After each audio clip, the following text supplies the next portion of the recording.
आज जो आपको अमृत संजीवनी सुनाने जा रही हूँ वो बहुत बहुत ख़ास है और बहुत ही मेरे दिल के भी करीब है। आप में से काफ़ी लोगों ने काहिल जिब्रान का नाम तो सुना ही होगा। लेबनीज़ राइटर एंड पोएट, अपने टाइम के और यहाँ तक अभी भी काफ़ी लोगों के फेवरेट पोएट हैं। This story is based on the middle east. कहा जाता है हज़ारों साल पहले एक राज्य था और बहुत ही खुशहाल राज्य। उसकी प्रजा उसको बहुत ही प्यार करती थी। राजा और वज़ीर, जो इसके एक एडमिनिस्ट्रेटर की तरह से काम करते थे, आपस में बहुत ही गहरे दोस्त भी थे। राज्य में इतनी खुशहाली थी कि वहाँ के लोग राजा से और वज़ीर से बहुत प्यार भी करते थे और डरते भी थे।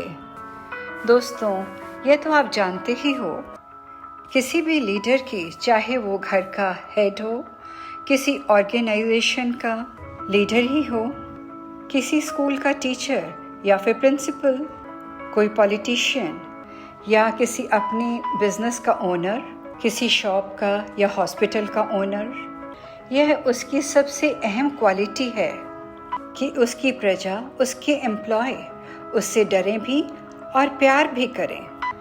आप देखेंगे कि तब किस तरह ऑर्गेनाइज्ड वे में, रोबोटिकली किस तरह से पूरे काम चलते हैं, रिजल्ट्स बेहतर होते जाते हैं, सक्सेस रेट हासिल होता जाता है। As we all know that if you are happy, only then you can spread happiness. The prosperity will be coming running towards you. दोस्तों, आप एक बात से तो सहमत होंगे मेरे साथ कि जो लोग खुद खुशहाल नहीं होते, उनसे दूसरों की खुशी भी बर्दाश्त नहीं होती। ये जो किंगडम थी, पिक्चर परफेक्ट थी। यहाँ सभी बहुत खुश थे। कहानी आगे चलती कहती है कि एक दिन उसी राज्य में से एक विच, जादू टोना करने वाली औरत गुजर रही थी, जिसे यह खुशहाली देखकर बर्दाश्त नहीं हुई। तो उसने सोचा, क्यों ना मैं कुछ ऐसा करूं जिससे इन लोगों की खुशी भी भंग हो, मैं ही क्यों उदास रहूं। उसके दिमाग में शैतानी जागी और उसने सोचा कि क्यों ना एक जादू टोना करूं। उसकी निगाह एक कुएं पर पड़ी जहां से राज्य के सभी लोग पानी भरा करते थे और फ्रेंड्स, उसका पानी बहुत मीठा और बहुत ठंडा होता था। अब आगे सुनिए उसने क्या किया। उसने जादू टोना किया, मंत्र फूका और उस पानी के अंदर कुछ ऐसा डाल दिया कि सुबह जब भी कोई उससे पानी पिएगा वो पागल हो जाएगा। कितना शैतान दिमाग था उसका। अपने से इतनी दुखी कि किसी और को कैसे खुश रख सकती है। ध्यान करें फ्रेंड्स, इससे पहले राजा की हर जगह बहुत प्रशंसा होती थी और सभी लोग उससे बहुत ही खुश थे। अब देखें आगे क्या। सुबह हुई, जैसे ही सभी लोगों ने जैसे जैसे वहाँ से पानी पीना शुरू किया, उस जादू टोने का इफ़ेक्ट चारों तरफ होने लगा और सभी लोग धीरे धीरे पागल होने लगे। और वहाँ राजा और वज़ीर, अरे भाई वो तो नवाब थे, लेट उठते थे। उन्होंने अभी तक वहाँ का पानी नहीं पिया था। दोपहर हो चली तो चारों तरफ, बाज़ारों में, नुक्कड़ में, हर जगह ये बातचीत आग की तरह फैलने लगी। किसी के कानों में और कोई ऊंची आवाज़ में बस यही कह रहा था, आपको पता है हमारा राजा कितना पागल है, कितना गलत आदमी है, हमारे साथ कितना गलत करता है, हमारा खून चूसता है, अपने खजाने भरता है। इस राजा को तो मार देना चाहिए, इसको तख्त सिंहासन से अभी आज ही उतार देना चाहिए। अब राजा और वज़ीर को जैसे ही ये पता चला, बड़े हैरान परेशान हो गए। यही प्रजा जो कल तक उनसे इतना प्रेम करती थी, भयभीत भी थी, आज ये क्या हो गया? अब राजा सियाना था या नहीं था, उसने अपने सेवक को उस कुएं के पास जाने को कहा और कहा कि वहाँ से 2 गिलास पानी हमारे लिए भी ले आओ।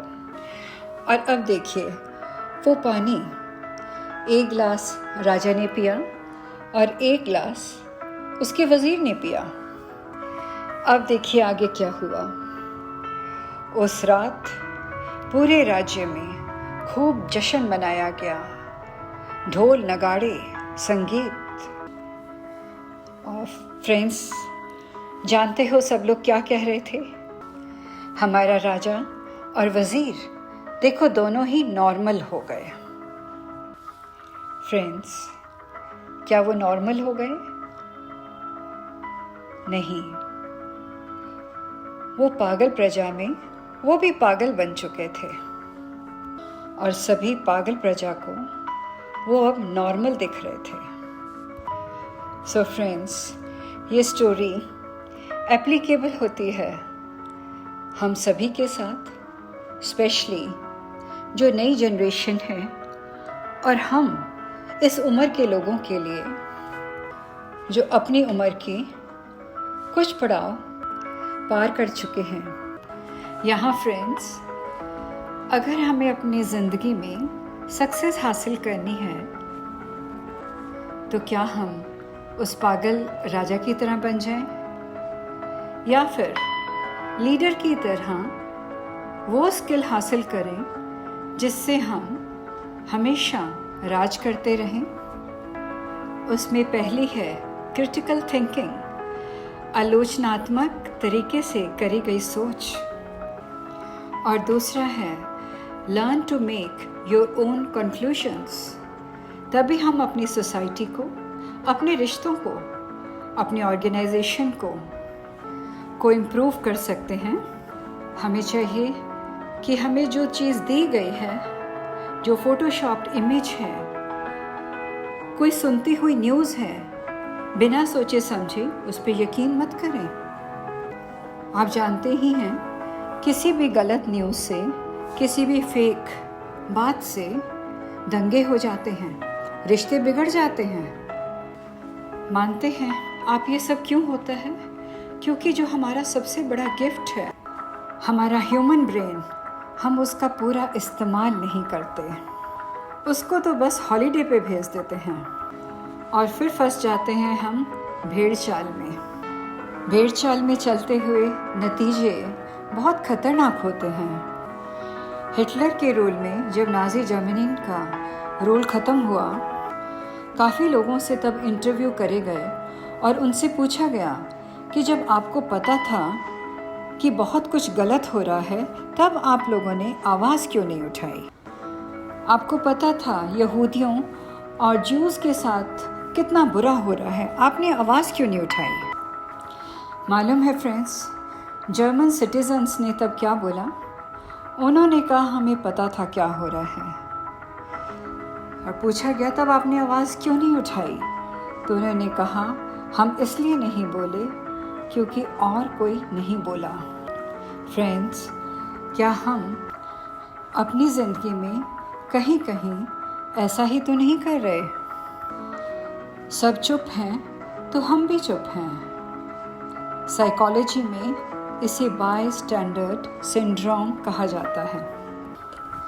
कहीं मॉब में, कहीं एक्सीडेंट के वक्त अगर एक भी व्यक्ति आगे बढ़कर रिस्पॉन्सिबिलिटी ले और उनकी हेल्प करे, ना कि वहाँ खड़ा रहकर भीड़ का हिस्सा बन जाए।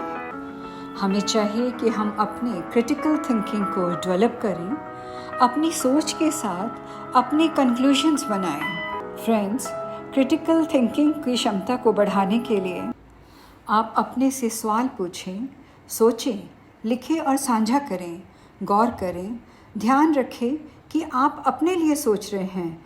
समझें कि कोई भी हर समय गहराई से नहीं सोच सकता। इसके ऊपर नेपोलियन हिल, जो बहुत बड़े ऑथर रहे हैं, उन्होंने बड़ा खूबसूरत कहा है, you have a brain and mind of your own, use it and reach your own decisions yourself. Aristotle कहते हैं ये तो एक एजुकेटेड माइंड की निशानी है। Entertain a thought without accepting it. हमारा एक दिमाग 60,000 से 80,000 थॉट्स एक दिन में बनाता है। क्या हमको सभी पर आलोचनात्मक ढंग से सोचना है? शायद नहीं। इसके लिए हमें हमेशा माइंडफुल होकर जीना है, प्रेजेंट मोमेंट में। फ्रेंड्स, एल्बर्ट आइंस्टाइन कहते हैं, the important thing is not to stop questioning, curiosity has its own reason for existing. अपने से ज़्यादा क्वेश्चन करें and don't raise your voice. अपने आर्ग्यूमेंट को इम्प्रूव करें, आवाज़ को नहीं। फ्रेंड्स, आखिर में क्यूरियोसिटीज़ हमारे ब्रेन की एक्सरसाइज का काम करती हैं। ये हमें डल नहीं होने देती, हमें हमेशा एक्टिव और एनर्जाइज्ड रखती हैं। कभी अगर हम छोटे बच्चे को देखें, कितनी क्यूरियोसिटीज़ होती हैं उसको हर चीज़ को जानने के लिए।